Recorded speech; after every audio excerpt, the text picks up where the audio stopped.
प्रपंच करत करत तरी परमार्थ करायला काय हरकत काय? आणि तो जर केला, काही थोडा वेळ करू दे, आपल्याला जेवढा वेळ घडेल तेवढा करू दे, पण तो कसा पाहिजे? शुद्धपणानं पाहिजे. भक्ती करत नाहीत का? आता एवढा मोठा कुंभमेळ्याचा उत्सव किती मोठा झाला, कोट्यवधी माणसं त्या कुंभमेळ्याला गेली. प्रयागराजला कोण कोण गेली? चांगली बी गेली, वाईट बी गेली, पापी बी गेली, पुण्यवान बी गेली. गाड्या भरून काय काय आमच्या दर्शनाला आली. ती काशी करून सगळे स्नान करून दर्शनाला आली. 10-15 माणसं गाडीने भरून आली. कार गाड्या, जीप गाड्या. बघितलं, तुम्ही काशीला जाऊन आंघोळ्या करून आला, सगळं तीर्थ करून आला, तेवढ्या पुरतं शुद्ध झाला. गंगेचं स्नान केलं, तेवढ्या पुरतं शुद्ध झाला. आता शुद्ध झाल्यानंतर पुन्हा अशुद्ध होऊ नका. म्हणजे काय? खायचं काम बंद नाही ना, मांसाहार बंद नाही खाण्याचा. मग गंगेत स्नान करू दे, चंद्रभागेत करू दे, कुठेही पुढून येऊ दे, तेवढ्या पुरतं स्नान झालं का शुद्ध झाला. बाहेर आला का तो अशुद्ध होतोय. दुसऱ्या तिसऱ्या दिवसाला खायला लागतो. श्रावण महिना लय पाळते, लय लय लय पाळायचा. लय काय आमच्या घरी काय काय सुद्धा नको. काय काय करायचं? नवनाथाची पोथी बसवायची. हा लय असं वाचायचं, अर्थ सांगायचं, सगळं असे श्रोते वगैरे सगळे भक्त, सगळे अध्याय वगैरे सगळे करायचे. समाप्ती सगळे पोरं बिरो जीव घालायची, खिरी पोळ्या सगळं करायचं. 40 दिवस, 40 अध्याय, 40 दिवस झाले, संपलं, समाप्ती झाली. श्रावण संपला, नवनाथाची समाप्ती झाली का तिथं महाप्रसाद शिजत नाही. त्या घरी तिथं पुन्हा देवदेवाचा हंड शिजतात. तिथं पुन्हा भगोल्याने मांसाहार शिजतय. नवनाथाची पोथी कुठे गेली बाळानो? पुण्य करिता पाप घडे. कुणी करायला सांगितली नवनाथाची पोथी वाचायला तुला? अरे अखंड तुम्ही शुद्धता घरी ठेवणार असला तर ती पोथी वाचा, पारायण करा. आज पोथीचं पारायण करायचं, 4-8 दिवसांनी तिथं घरात काय बी शिजवत बसायचं, ह्यानं काय साध्य होणार आहे? म्हणून देवदेवाच्या नादी लागू नका, वाईट गोष्टीच्या नादी लागू नका. आपला तो एक देव करून घ्यावा, तेने विन जेव्हा सुख नव्हे. हे का कळत नाही हे मला लक्ष देत नाही. एवढं जन्माला येऊन इतकी वर्षे झाली तरी काय खावं कळत नाही, काय प्यावं हे कळत नाही, काय ऐकावं हे कळत नाही, काय बोलावं हे कळत नाही, काहीच कळत नाही. बरं कळायचं वय कोणतं हे आम्हाला सांगावं. हे तर नाही सांगले तरी एकांतात येऊन सांगावं आम्हाला की कळण्याचं वय कोणतं, कुठल्या वर्षात माणसाला कळतं. लहान असते तोपर्यंत कळत नाही. आता लग्न झाल्यावर कळायला काय अडचण राहिली? लग्न झाले तर मोठा झाला ना, मतदान करायला लागलं मोठा झाला ना, 18 वर्ष पूर्ण झाल्यावर. आता कळायची गोष्ट काय राहिली? तरी कळत नाही. मुलं बाळ झाल्यावर तर कळायला पाहिजे. मुलं बाळ होऊन लग्नाला आली तरी कळायला तयार नाही. बर मुला बाळाची बी लग्न झाली, आता काय राहिले? नातवंड आली तरी कळायला तयार नाही. त्याचे पुढे जाऊन आज उद्यावर तो प्रवास आला, वय इतकं वाढलं 60-70च्या घरात, 80च्या घरात, तरी त्याला कळायला तयार नाही. कळण्याचं वय कोणतं? म्हणजे आपण कशासाठी जन्माला आलोय, काय करतोय, काय करायला पाहिजे हे कधी लक्षात येणार? आणि साधू संतांनी प्रत्येक गोष्ट सांगितली, काय करायला पाहिजे हे सांगितलं. मग गणित हुकतोय कुठं? आता शाळा सगळेजण शिकलोय आपण, आम्ही मास्तर आहे, आमचे विद्यार्थी किती जर आहेत. शाळेत शिकायला गेले, मास्तरनी शिकवले, विद्यार्थ्याला गणित शिकवले, सगळे लिहायला वाचायला शिकवले, गुरुजीने शिकवले, त्याला आले. आता इथं मुलगा शाळेत शिकतोय, गुरुजी बी त्याला शिकवते, आणि पोरग नापास झाले. आता पोरग नापास झाले का गुरुजीने शिकवलं नाही म्हणून नापास झालं का? नाही. मग शाळेत जाते तरी नापास का झालं? शाळेत जाते असं घरातल्याला वाटलं ना, पण ती शाळेच्या बाहेर निघून येते. पास होणार नाही. काय जण शाळेत गेली, शाळेत बी गेली, बसली कुठं? सगळ्यात महागल्या बेंचवर. आणि सगळ्यात महागल्या बेंचवर कोण पोरं बसते ती माहित आहे का? ज्याला खोड्या करायच्या असते त्या, ज्याला गुरुजीचं ऐकायचं नाही, शिकायचं नाही, गुरुजीनं सांगितलेलं लिहून घ्यायचं नाही, अशी पोरं कुठं बसते ती मागच्या बाकड्यावर. आणि पुढचं जे बेंच असते ते गुरुजीच्या जवळचं, तिथं हुशार पोरांची मारामारी लागते. तुम्हाला माहिती नाही, खूप हुशार मुलं असतात, ते म्हणतात मला ह्या बेंचवर बसायचं. त्यांची भांडणं असते, मला गुरुजी इथे या बेंचवर बसू द्या. आणि शेवटची बाकडी मोकळे का तिथं ती गडी निरळ असते, शेवटच्या बाकड्यावर बसणार. मग त्याने काय करायचं? गुरुजी शिकवतोय तर पहिल्या तासाला गुरुजी फळ्यावर लिहायला लागला का मागच बेंचवरनं उठून कवा गडी गेलेला आहे गावात सुद्धा नाही. मग मधली सुट्टीच्या आधी गुरुजी मोजायला लागते, लगत तिघं चौघ दिसतच नाही कुठे गेली ती. गुरुजीला बी ना सांगता गेली निघून. आपण कुठे गेली? पाणी बी गेला, हे आणाय गेला, ते आणाय गेला. म्हणजे त्याला शाळा शिकायची होती का? जर शाळा शिकायची असती तर तो निघून गेला असता का न विचारता गुरुजींना? असं होत नाही. मग हा जो मायेतला ब्रह्म घोटाळा आहे तो हाच आहे. नाती गोती आहे, पण जिथं मायेचा लवलेश आहे तिथं प्रेम कमी आहे. प्रेम नाही ती नातं नाही, प्रेम नाही ती नातं नाही, त्या नात्याला अर्थ नाही. मग भक्तीचं नातं असू दे, प्रपंचातलं नातं असू दे, मित्राचं नातं असू दे, ज्याच्यामध्ये प्रेम नाही ते नातं नाही. सुदामाची काय परिस्थिती होती हो? त्याला नेसायला कापड नाही, फाटकी कापड अंगावरती. आणि मित्र कोण? राजा भगवान श्रीकृष्ण, त्याचा मित्र. भेटायला जाताना 4 भाकरी बांधून न्यायला फडकं नाही. कसलं धडकं फडकं नाही, धडकं फाटक्या कापडात. आणि भाकरी सुद्धा नाही तोंड बांधून न्यायला. नुसते पोहे चुरमुरे घेतले त्यात, ते बी फाटक्या कापडात बांधून नेलं. त्याला काय त्याल मीठ सुद्धा लावलेलं नाही, काही नाही, नुसतं आपलं मोकळं कसं जायचं म्हणून बांधून घेऊन गेला. तर ते भगवंतानी काय आणलंय म्हणल्यावर ते फाटक्या कापड्यातलं हावरे ते गाठी सोडून पोहे, हाय असे कच्चे पोहे ते खाऊन टाकले. विचार करा, आपल्याला पंचपक्वान्नाचं अन्न पुढं ठेवलं तरी बी मीठ जरा कमीच आहे, अमुक थोडं जरा असतं तर बरं झालं असतं. म्हणजे भौतिक सुखाकडे आपण बघतोय, पण हिचं नातं प्रेमाचं आहे. काय आणलंय त्यानं हा भाग महत्वाचा नाही, त्या पोह्यामध्ये काय प्रेम आहे. तसं माणूस गरीब आहे का श्रीमंत आहे, त्याचं नातं जवळचं आहे का लांबचं आहे, हा महत्वाचा मुद्दा नाही. आणि भक्ती मार्गात आणखी एक गोष्ट सांगून टाकलेली आहे. आता कोण तर कोणाचा पोरगा असतोच की, असं काय आहे का? प्रत्येक जण आपल्या बापाचं आपण नाव चालवतोय, मग कोण तर कोणाचा तरी मुलगा आहे, पुत्र आहे. पण कुठला पुत्र व्हा म्हणून सांगितलं? पुत्र व्हा, कुठला पुत्र व्हा, ते वाक्य सुद्धा पुराणामध्ये आहे. गुरुपुत्र होईजे. आता बघा, असं नसतं हे अमके जे अमके वंशज, हा इतका वंशज, एवढा ही अमक्याचा मुलगा, अमक्या महाराजाचा मुलगा, तमक्या ह्याचा साधूचा मुलगा, हा ह्या ऋषीचा मुलगा. ही वंश परंपरा नाही, ही वंश परंपरा नाही. हे सांगायसाठी तुमच्या आमच्या ह्याला रत्नाकर महाराजाचा वंशज, शिवाजी महाराज नाही, ही सांगायची वंश परंपरा झाली. पण पुराणाने काय सांगितलं? गुरुपुत्र होईचे. म्हणजे काय? तू जर गुरुचा शिष्य असशील, पण कसा पाहिजे? शिष्य आहेत की 8 दिवस महाराजाच्या संघ फिरलं का 9व्या दिवशी त्याला महाराज व्हावं वाटतंय. आता असं शिष्य वाट बोलल्यावर मग महाराजाचा बी देव, त्याचा तर पहिलाच देव झालाय. आता करणार कसं? अरे तिथे कुठे एकनिष्ठपणा, काय श्रद्धा, काय विश्वास, हा त्याला काय साधना, काय करावं लागते महाराज व्हायसाठी, काय साधना आहे, काय नित्य नियम आहे.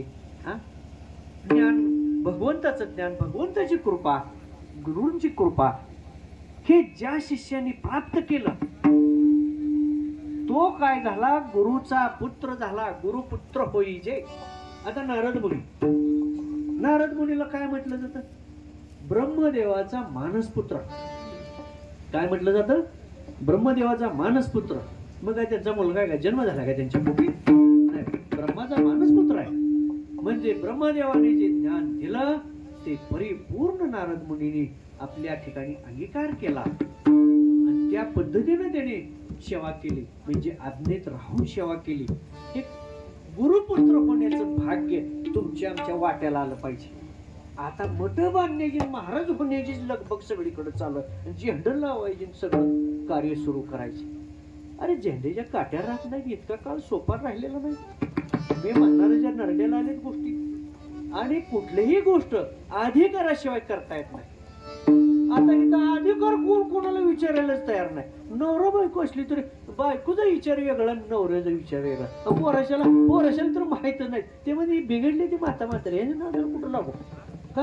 आम्हाला माहित नाही लगा ह्याने काय केलं काय नाही, त्यांचं मनानं काय बी करते ते काय नाही. असं नाही. घर परिवार म्हटलं का एक विचार पाहिजे, एक विचार पाहिजे. आणि त्याचं नातं कसं आहे तर ते प्रेमाचं आहे.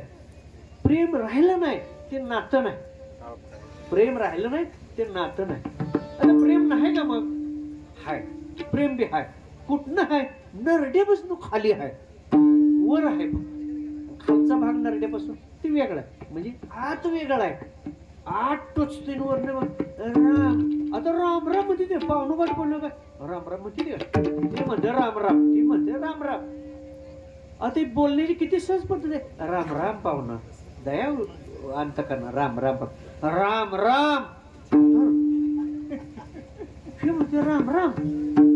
तू काय म्हणते राम राम, तो राम राम. त्यानं कसं राम राम गाठलं, तू कसं घालतोय? आता काय पंचायती हा?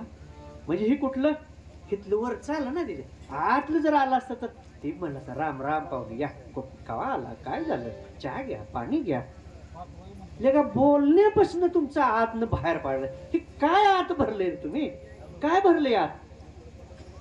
कावळं आहे तर कावळं आत भरले. कावळं कशाचं कावळं ते पण सांगितलं. मनानं सांगत नाही. हिंना अर्धाची गादी तुम्ही म्हणणार लगा ही बो काय बी सांगाल काय आम्ही उगच आहे.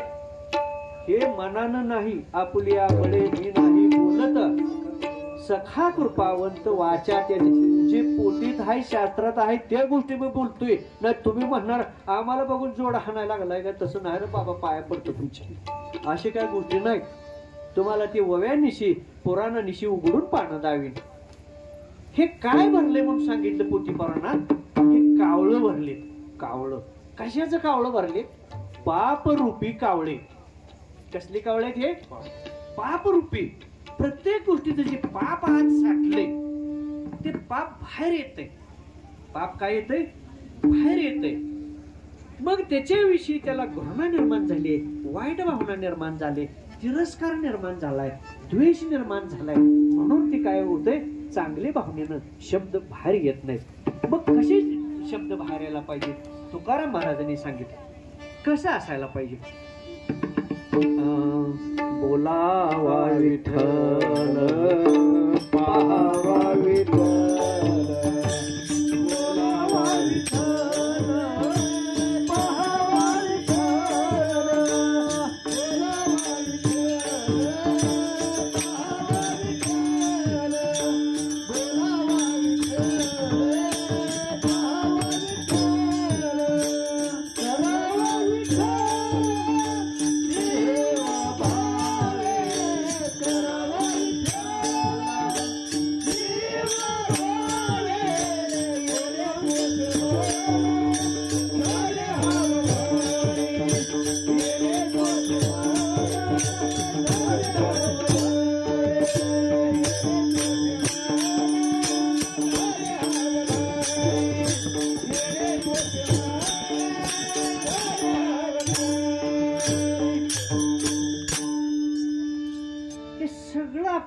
मग कावळात शिरत नाही. म्हणजे बोलताना विठ्ठल बोलला, पाहताना विठ्ठल पाहिला आणि करताना विठ्ठल करायला लागला. म्हणजे कार्य सुद्धा विठ्ठलाला स्मरण करायला लागला. सावता महाराज शेती करणारा शेतकरी, शेती करणार आहे. काय दुसरा व्यवसाय आहे का? शेतीचा व्यवसाय आहे. मग तिथं काय शेतात काम करायचं आहे? कुठं पाण्यानं भिजवायचं आहे, खुरपायचं आहे, काय खांदायचं आहे. जी शेतातली कामं आहे तीच कामं करायची. पिकं करायची आहेत, काय भाजीपाला करायचा आहे, ऊस करायचे आहेत, काय असतील ते पिकं करायचे. मग आपण बी पिकं करतोच ना, आणि त्याने बी शेती करत होती. त्याला काय दिसलं ना आपल्याला काय दिसतं? त्यानं काय दिसलं? कांदा मुळा भाजी साठविला हारे हृदय जे मंदिर, साठविला हारे हृदय जे मंदिर, साठविला हारे, साठविला हारे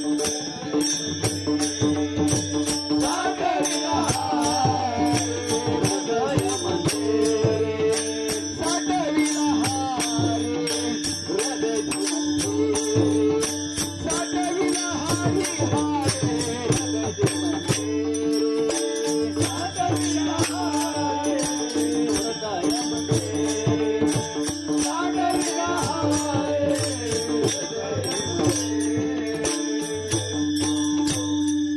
कांदा मुळा भाजी अवघी मिठाई माझी. ते त्याला कांदा मुळा दिसत होता का, भाजी दिसत होती का? नाही. त्या प्रत्येक ठिकाणी काय दिसत होता? विठ्ठल दिसत होता. आपण झोपल्यावर काय दिसेल?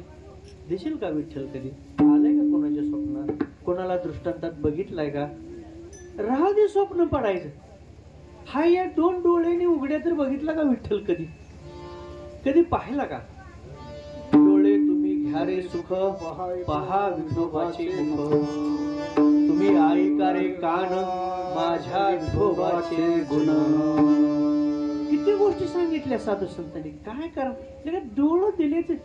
बघ ना भगवंताची मूर्ती भरभरून बघ, दर्शन घे, त्यांचे चरण दृढ धर.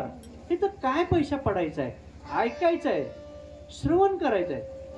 श्रवणानं काय होईल? काहीच करायला नाही येऊ दे, काही करायला नाही येऊ दे, काय सुद्धा नाही. त्याला पोथी वाचायला नाही येऊ दे, पूजा ना करायला येऊ दे, काय काय नाही येऊ दे. ऐकायला पैसे काय पडते रे? ह्याच्यापेक्षा सोपी सेवा काय आहे? हा, किती सोपी सेवा आहे. आणि एवढी सोपी सेवा जर नुसतं श्रवण केले, नुसतं श्रवण केलं तरी सुद्धा उद्धार होऊ शकतो. ती सुद्धा ओवी ज्ञानेश्वरीमध्ये ज्ञानेश्वर महाराजांनी लिहून ठेवली माऊलीने. एक अवधान एकले दिजे, मग सर्व सुखाशी पात्र होईजे, हे प्रत्युत्तर माझे उघड ऐका. प्रत्येक साधू संतांनी शब्द घेऊन सांगितले. काय लगा व्यवहार आहे काय? का बुडू बिडू लगा तुमचं पैसे? शपथ घेऊन सांगितले. तुकाराम महाराजांनी शपथ घेऊन सांगितले. इथं ज्ञानेश्वर महाराजांनी शपथ घेऊन सांगितले. प्रत्युत्तर आहे, शपथपूर्वक सांगायला लागले. प्रत्युत्तर म्हणजे शपथपूर्वक. शपथ घेऊन सांगतोय म्हणजे काय? शपथ घेऊन सांगतोय, तुम्ही जर ऐकलं तर चारी मुक्ती तुम्हाला प्राप्त होणार, सर्व सिद्धी प्राप्त होणार. देवाचे द्वारी उभा क्षण भरे, तेने मुक्ती चारी. कशाचा लाभ आहे? काय ना करू दे पूजा अर्चा, ऐकण्याचा. आता आमचं वांद कशात अडलंय? ऐकायचं नाही. बर कुठल्या शाळेत शिकून आलाय ही तू? काय गुरुजीने शिकवलं का हे? ऐकायचं नाही असं? आई वडिलांचं ऐकायचं नाही, आज्ञा पाळायची नाही, साधू संतांची आज्ञा पाळायची नाही, ऐकायचं नाही, जाणत्या माणसाची आज्ञा पाळायची नाही, ऐकायची नाही. हे कुठल्या शाळेत शिकवलं का? बाळा तू कुठल्या शाळेत शिकून आलास?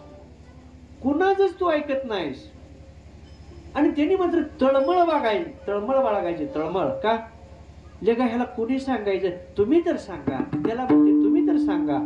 लगा आमचं काय ऐकीनच. ऐकणाराच कल्याण होणार. शाळेत वाक्य जसं लिहून ठेवलेलं आहे, शिकेल तो टिकेल. काय लिहिलंय वाक्य? शिकेल तो टिकेल. भक्ती मार्गातलं वाक्य कुठलं? ऐकेल तो टिकेल.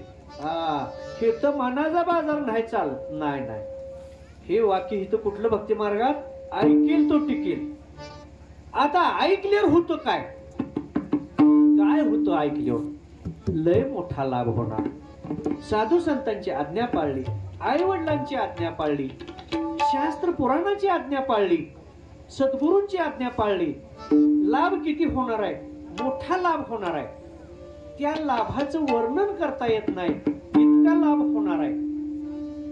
म्हणजे त्याचा उद्धार होणार आहे. ऐकल्यानंतर काय होणार आहे? उद्धार होणार आहे. परमात्मा परमेश्वराची प्राप्ती होणार आहे. दुर्लभ काय गोष्ट आहे? परमात्मा परमेश्वर भगवंताची प्राप्ती सहज नाही. उपवास केला म्हणून भगवंताची प्राप्ती आहे का? पोत्या वाचल्या म्हणून भगवंताची प्राप्ती आहे का? अभंग म्हणले म्हणून भगवंताची प्राप्ती आहे का? कीर्तन सांगितलं, प्रवचन सांगितलं म्हणून भगवंताची प्राप्ती आहे का? नाही. ती काय भाजीपाला आहे का? पिशवी नेली आणि भाजीची पेंडी टाकली पिशवी, असे नाही गोष्ट. भगवंताची प्राप्ती दुर्लभ आहे. पण जर गुरुच्या आज्ञेनं तो गेला आणि श्रद्धा आणि विश्वास हे पूर्णत्वाने ठेवला तर निश्चितपणानं त्याचं भाग्य उजळणार आहे आणि परमात्मा परमेश्वराची प्राप्ती त्याला होणार आहे. काय काय होणार आहे? भगवंताचं दर्शन होणार आहे. भगवंताचं दर्शन होणार आहे. भगवंताची कृपा होणार आहे. पूर्वजांचा उद्धार होणार आहे. भगीरथानं काय केले? भगीरथानं किती मोठी सेवा केली. कशासाठी केली? तुम्ही आम्ही सेवा कशासाठी करतोय? आपलं कल्याण होण्यासाठी करतोय. माझ्या घरातला असं घडावं म्हणून मी माझी सेवा करतोय. मला हे फळ मिळावं म्हणून मी सेवा करतोय, उपासना करतोय. काहीतरी काम स्वतःच आहे म्हणून उपासना करतोय. पण भगीरथानं कशासाठी सेवा केली असेल? त्याचे पूर्वज आजोबा पंजोबा त्याच्या अगोदरचे जे काही वंशावळीतले होते ते पूर्वज त्याचे यमपुरीत यातना भोगत होते, नरक यातना भोगत होते. कोणाचे? भगीरथाचे. आणि ते यातना भोगत होते. पुण्य कमी होतं का? असेच खाऊन पिऊन गेलेले सगळे. सेवा नाही, भक्ती नाही, कुठल्याही गोष्टीचं कार्य नाही. आणि ते सगळे पुढं गतीला न मिळता अडकलेले पुढे होते. कुठं अडकून बसले? यमपुरीत अडकून बसले. ज्ञानदेवा सांग झाला हरी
भगीरथाचे पूर्वज अडकलेले होते यमपुरी, नरक यातना भोगत होते. त्या ठिकाणी नरक भोगत असताना पुढच्या गतीला जाय नाहीत, कारण त्याला पुण्यच नव्हतं. फार थोडं पुण्य घेऊन गेलेले, पापच जास्त होतं. आपल्या पूर्वजांना सोडवायसाठी बघा आता ही किती मोठा तुरुंगवास आहे. खालचं तुरुंगवास काय तर करून 7-12 जोडून बाहेर काढता येतील गडी. पण आता तिथल्या तुरुंगवासातनं ती बी यमपुरीच्या आणि नरक कुंडाच्या यातना भोगत असलेल्या त्या तुरुंगवासातून बाहेर कोण काढणार? तिथं कोणीही सोडवायला जाऊ शकत नाही. भगीरथानं तपश्चर्या केली. नुसतं साधं सुद्धा व्रत केलं नाही. आपणही करतो ना उपासना, एकादशी करतो. किती खातोय ह्याचं मोजमाप नाही. साबुदाणा किती खातोय, फळं किती खातोय, शेंगदाणा किती खातोय, दूध किती पितोय, लस्सी किती पितोय, रस वगैरे. का आज उपवास आहे म्हणजे रोजच्या खाण्यापेक्षा उपवासाचं साहित्य जास्त आहे. तसा हा उपवास नाही. उपवास कसा? निराहार उपवास साधना त्यांची. तपश्चर्या खूप केली भगीरथानं. कशासाठी केली? आपल्या पूर्वजांना यमपुरीतून बाहेर काढायसाठी जे दुःख भोगत आहेत बघा, स्वतःसाठी आहे का? आजोबा पंजोबा अगोदरच्या 10-5 पिढ्यातली तिथं अडकलेली, त्यांची सुटका होण्यासाठी तपश्चर्या केली भगीरथानं. द्वादश व्रत घडाले जयाचे.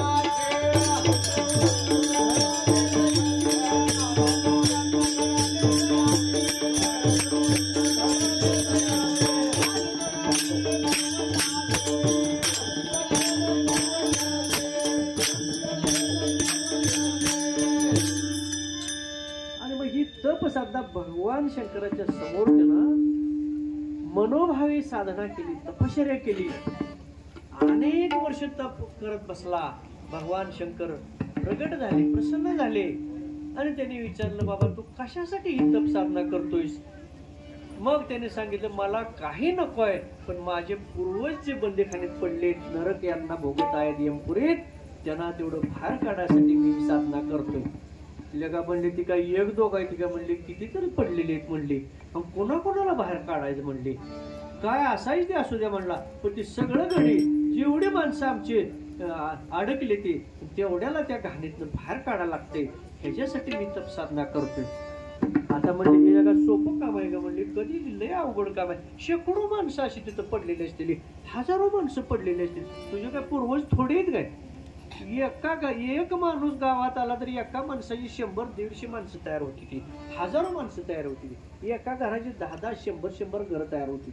लगाय किती म्हणले आता संख्या तिथं, आणि हे सगळ्याला बाहेर काढून स्वच्छ करायचं कसं? हे काय एक दोघं नाही. मग आता काय करायचं? काय बी करा म्हणला, पण ते सगळ्यांना स्वच्छ करायला लागते आणि पुढच्या गतीला पाठवायला लागते. मग भगवान शंकरांनी काय केलं? त्यांच्या जटेमधून गंगेची निर्मिती केली आणि गंगा नदीला सांगितलं, तू जा भगीरथाकडं, आणि भगीरथाकडे जाऊन काय कर?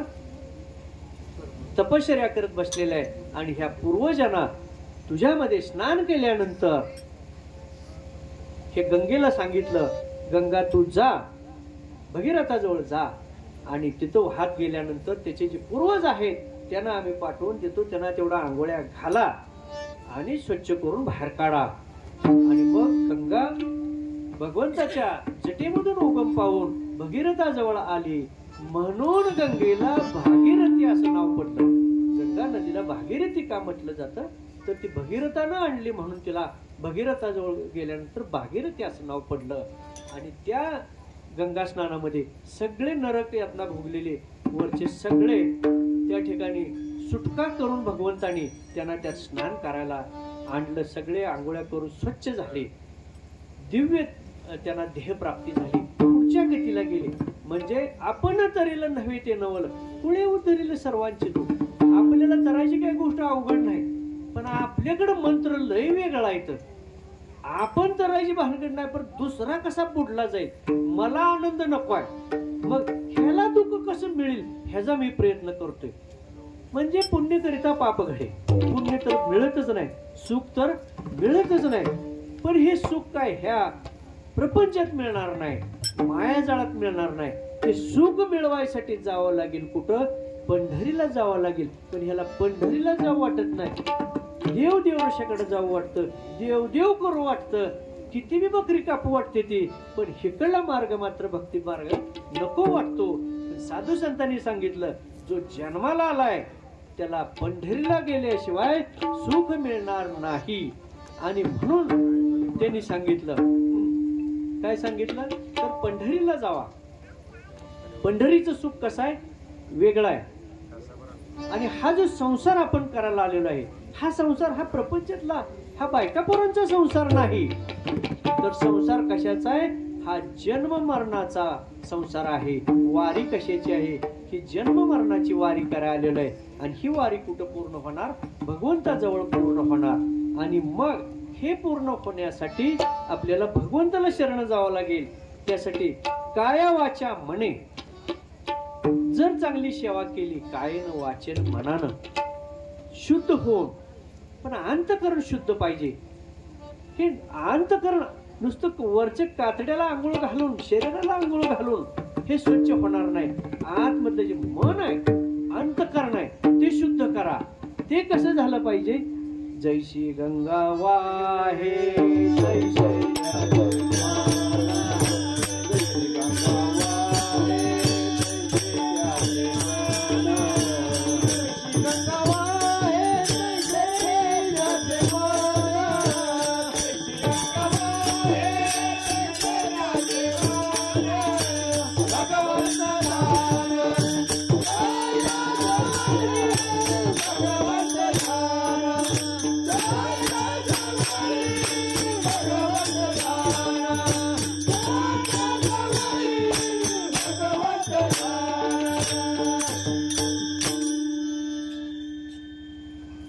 आता समारोपाकडे आपण जाऊया, वेळ झालेली आहे.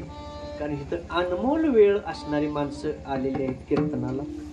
त्यांचं सेकंदावरचं टायमिंग ठरलेलं असतं. त्यांची कामं बुडू नये, परंतु त्यांना इथं तटवून कशासाठी ठेवायचे तर 4 गोष्टी त्यांच्या बी कानात जाव्यात.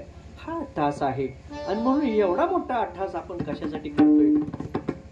एवढा मोठा सोहळा आज ज्यांच्या पुण्यस्मरणाच्या निमित्तानं होतोय, कुसुमताई दत्तात्रय कैलासवासी कुसुमताई दत्तात्रय लवटे यांच्या या पहिले पुण्यस्मरणानिमित्तानं हा जो सोहळा या ठिकाणी होतोय, त्यांना मोक्ष गतीची प्राप्ती निश्चितपणानं होणार आहे. का होणार आहे तिचं सुद्धा कारण आहे. दोघा उभयताना सद्गुरूंची सेवा मनोभावे घडलेली आहे. दत्तात्रय लिंबालवटे आणि त्यांच्या पत्नी कुसुमताई ह्या दोघांनाही मनोभावी सेवा त्यांनी केलेली आहे. नुसती सेवा करणारी वेगळी, मनोभावी सेवा करणारी वेगळी. आणि कशी सेवा करायची असते? मनोभावी तर करायची असते, पण काया वाचा मने 3 प्रकारानं सेवा करायची असते. कायानं म्हणजे शरीरानं बी सेवा करायची.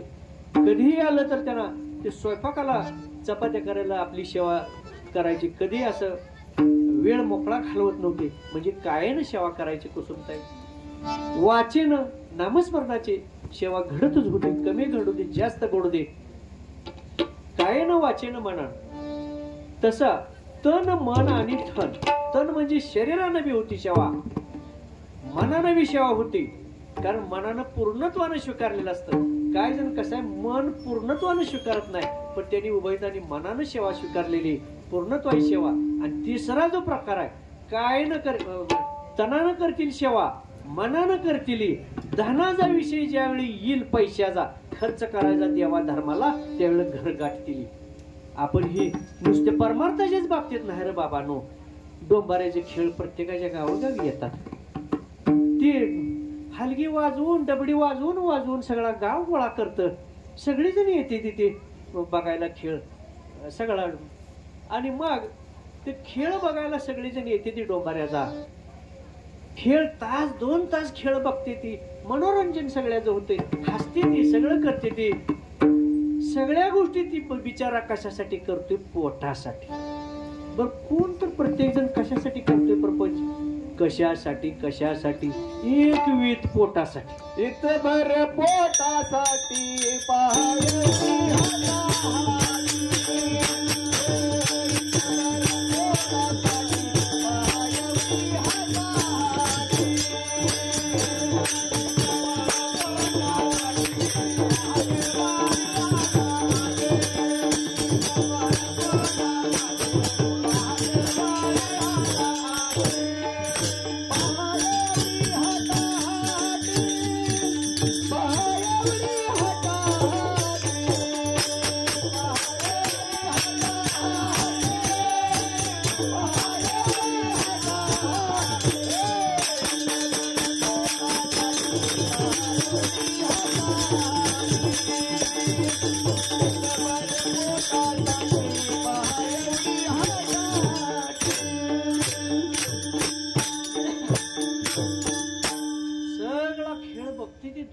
सगळेजण बघते ती. बायका पोरा सकट आणते ती. का तिकीट फाडायचं काय त्याला? काय सगळी बघायला येते ती. आणि खेळ संपला ती पुन्हा मोठमोठ्या लोकांच्याकडे जायला बघते. कापड लई चांगली ती कडक घातली ती. गरीबाला काहीतरी तवर निम्यार्धी त्याच्याकडे जायच्या आधी घर गाठलेलं असते सगळ्यांनी. आणि 10-5 तिथं राहिलेली असते ती. त्यांना म्हणलं का तुम्ही तुला का सगळं गाव आलतं बरं, आता पैसे मग द्यायच्या टायमाला सगळी घरात जाऊन बसली. तुम्ही 10-5 जणच राहिला, तुम्ही तर आमच्यावर कृपा करा. ते म्हणजे माझ्याकडे 5 आहे तर माझ्याकडे 10 आहे. जगात त्याचा रोजगार सुद्धा निघायचा नाही. लेकरं बाबा कसे जगवायचे, कशाचा विचार, कशाचा पाचार. आणि बघताना सगळ्याला गंमत वाटली. अशा नाहीत गोष्टी. म्हणजे पैशाचा विषय आला का पळून गेले सगळे घरी. तसं तिथं घडते अशी गोष्ट नाही. प्रपंचात घडते, परमार्थात घडते. एकर घ्यायसाठी 40 लाख 50 लाख घालवतोय. म्हाताऱ्याला आजारपणाला पैसे घालवायला म्हणजे पैसाच नाही का? तिथं 40 लाख जमीन घ्यायला पैसे कुठून आले तुला? म्हणजे आई वडिलांसाठी खर्च करायला, त्याच्या दवाखान्याला खर्च करायला त्याला पैसा नाही. बाकीच्या प्रपंचासाठी किती पैसा तयार आहे. मुलाला फी भरायला किती पैसे त्याला भरायला तयार आहे, पण आई वडिलाच्या दुखण्यासाठी पैसा नाही. हिथं बी पैशाची अडचणी, प्रपंचात बी तसाच करतोय ती. हे प्रत्येक ठिकाणी का करतोय तर मागा सांगितलेलं कावळं त्याच्यात आत लय येतं ना, ते त्याला करू देत नाही, चांगलं काम करू देत नाही. तशीच परिस्थिती मठाच्या ठिकाणी येते. आणि मग ज्यावेळी अन्नदान करायची वेळ येते, एखादी पंगत घालण्याची वेळ येते, 4 माणसं जीव घालण्याची वेळ येते, त्यावेळी ते म्हणजे ह्यांना झाला आम्हाला सार नाही. पुढल्या वर्षी 10 वर्ष झालं दुष्काळ पडलाय आणि पुढल्या वर्षी तर तुला काय सार मिळायचं. मग डोळं झाकूच तर तुझ्या हातनं काय अन्नदान होणार नाही. आणि मग कुठलंही अन्नदान होत नाही, काय होत नाही. परंतु ह्या उभयतांनी मात्र जसे आमच्या सेवेत आले आणि अन्नदानाची पंगत घेतली, श्रेष्ठ दर्जाचं अन्नदान, मनोभावे अन्नदान केलं. आणि आज सुद्धा एवढा मोठा सोहळा सहजासहजी करायचा म्हणून उरकायचा म्हणून केला नाही, त्यांनी चांगल्या पद्धतीने केला. कशासाठी केला तर मनोभावे त्यांची श्रद्धा आहे, विश्वास आहे. 2 पैसे खर्च होऊ दे, पण त्यांच्या सेवेसाठी आणि ह्या ऋणासाठी आणि पुढल्या गतीला जाण्यासाठी खर्चाला ती कधी मागं पुढे बघत नाहीत. आणि जाता जाता हे आता कीर्तनाचा समारोप करत चाललोय आपण. शेवटाचे काही महत्वाच्या गोष्टी आहेत ते सांगते तुम्हाला. सगळ्यात महत्वाची गोष्ट काय असेल, सगळ्यात महत्वाची म्हणजे त्याच्यापेक्षा महत्वाची गोष्टच नाही, अशी सगळ्यात महत्वाची गोष्ट काय असेल तर ती अन्नदान आहे. ध्यानात अन्नदान, अन्नदानापेक्षा कुठलीही गोष्ट श्रेष्ठ नाही असे पुराणात नव्हे सगळ्या पोथी पारायणात हेडलाईन सांगितलेली गोष्ट आहे. अत्यंत महत्वाची गोष्ट आहे की माणसाच्या जीवनात सगळ्यात श्रेष्ठ कुठली गोष्ट असेल तर ती अन्नदानाची आहे. का अन्नदान श्रेष्ठ आहे म्हणून सांगितले?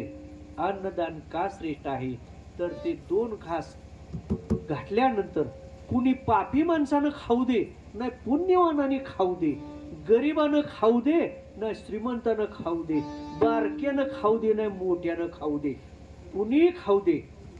2 घास खाल्ल्यानंतर आत्मा तृप्त होणार आहे, समाधान होणार आहे. आत्मा तोची देव, देव तोची आत्मा. आत्मा तृप्त झाला म्हणजेच भगवंताची प्रसन्नता झाली. आत्मा तृप्त झाल्यानंतर ते अन्न, त्या अन्नाचं रक्त तयार होतंय. रक्त कशाचं तयार होतंय? अन्न खातोय त्या अन्नाचं रक्त तयार होतंय. आणि ते रक्त सगळ्या शरीराला उपयोगी पडतंय. नव्हे रक्तापेक्षा एक अनमोल गोष्ट तयार होती शरीरामध्ये. रक्त तर हाच महत्वाची गोष्ट, रक्ताशिवाय शरीर चालू शकत नाही. पण त्याच्यापेक्षा मोठी गोष्ट तयार होतीये की पुढचे जन्म ज्याच्यावर होणार असतात, मनुष्याकडून जे पुढचे जन्म, प्रजनन पुढचे जन्म तयार होणार असतात, ते वीर्य सुद्धा कशामुळे तयार होतं? अन्न भक्षण केल्यामुळेच रक्त बी तयार होते आणि वीर्य तयार होते. त्या वीर्यापासून नवीन व्यक्तीची निर्मिती होते, जन्म त्या ठिकाणी होतात. इतकं श्रेष्ठ कार्य कशामुळे जर होत असेल तर ते 2 घास अन्नदानाचं महत्व आहे. म्हणून अन्नदानासाठी किती पैसे गेले विचार करायचा नाही, ते 100% सार्थक असतं.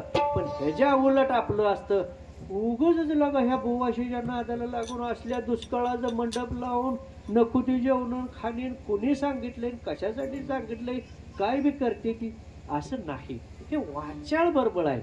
आणि म्हणून आपल्या मनानं आपण ह्याचा निर्णय घ्यायचा. प्रत्येकाने एक लक्षात घ्या, मला माझं हित करून घ्यायचं आहे. जो असे आपल्या हिता जागत आहे, आपलं स्वतःचं हित करून घ्या आणि आपलं हित करून घेऊन आपला प्रवास पुढचा, हा प्रवास तर आपण करणार आहोत, पण पुढचा प्रवास एकट्याला करायचा आहे. त्या प्रवासात पुण्य आपल्या गाठीला असणं गरजेचं आहे. वेळ बराच झालेली आहे, म्हणून जाता जाता हा जो अभंग घेतला, नको नको म्हणा गुंतू माया जाळी, काळ आला जवळी ग्रासावळी. तिथं कोण सोडवणूक करणार नाही, शेवटच्या घटकेला कोण कोणाची सोडवणूक करणार नाही. तिथं फक्त कोण आहेत? साक्ष श्री गुरुराया. टिपण कोण करतंय? चित्रगुप्त. प्रत्येक क्षणाचं टिपण चालू आहे. आता आपलं टिपण चालू आहे चित्रगुप्तापाशी, आणि हिशोब कोण देणार आहे? तिथं चित्रगुप्त तुमचा आमचा हिशोब देणार आहे, काय पाप आणि काय पुण्य. आणि त्याच्यात 2 पेट्या आहेत. इथं मत पेट्या कशा असतात? तशा दोन खांद्यावरती दोन पेटी आहेत, एक पुण्याची पेटी आहे आणि एक पापाची पेटी आहे. पुण्य घडलं का पुण्याच्या पेटीत मत पडतंय, पाप घडलं का पापाच्या पेटीत मत घडते. आणि दोन्ही पेट्याची मोजणी होते कधी? मृत्यूनंतर, आत्मा निघून गेल्यानंतर. चित्रगुप्त सगळा हिशोब त्या ठिकाणी सादर करतात पाप पुण्याचा. आणि जर पुण्य असेल तरच पुढचं मानवाच्या गतीला जन्म मिळतो. म्हणजे पास नापास कधी आहे? पेट्या फुटल्यानंतर पास नापास आहे. आणि मग पास होईपुरती तर मार्क पडू द्या. 10वीचे 12वीचे मुलं पेढ वाटतात. कधी पेढ वाटतात? पास झाला तर पेढ वाटतात. तसं आपल्याला नाही 60 मार्क पडू दे, नाही 80 पडू दे, पेढ वाटाय पुरतं तरी आपल्याला पास होण्यापुरती जरी मार्क पडली, पास झालो तर पेढ वाटायला परवानगी झाली, मी आनंद झाला, आपल्याला बी झाला ना आपल्या आई वडिलांनाही आनंद झाला. आणि म्हणून करता की पास व्हायसाठी जन्माच्या ह्या कार्याला आल्यानंतर, अवतार कार्याला, मृत्यू झाल्यानंतर आपण पास झाला तुम्ही तर तुमचा शेवट गोड झाला. आणि याच्यासाठी काय करावं लागतो? अट्टहास. आपल्याकडे अट्टहास काय नाही, सहज काय, महाराज आम्हाला घडीत कशी सेवा करतो. घडाच्या आधीच तू मेला आणि तू कशी सेवा करतो बाबा? हा, आधीच तुझा जीव चालला, मला ही होणार नाही, मला ती होणार नाही, माळ शाप नको मला, उपास कसला घडणार नाही, पोथीपारायण घडणार नाही. काय घडणार तुला? काय घडणार? त्याला एकच घडेल, गप्पाच्या तासाला ती कधी कंटाळा करणार, कामाचा तास बुडविल. हा, कामाचे तास कमी आहेत, दिवसभरातले कामाचे तास कमी आहेत, पण त्याचे तास कशाचे जास्त आहेत? गप्पाचे तास जास्त आहेत. कामाच्या तासाला त्याला वेळच नाही, गप्पाच्या तासाला वेळ आहे. किती वेळ आहे? तांबड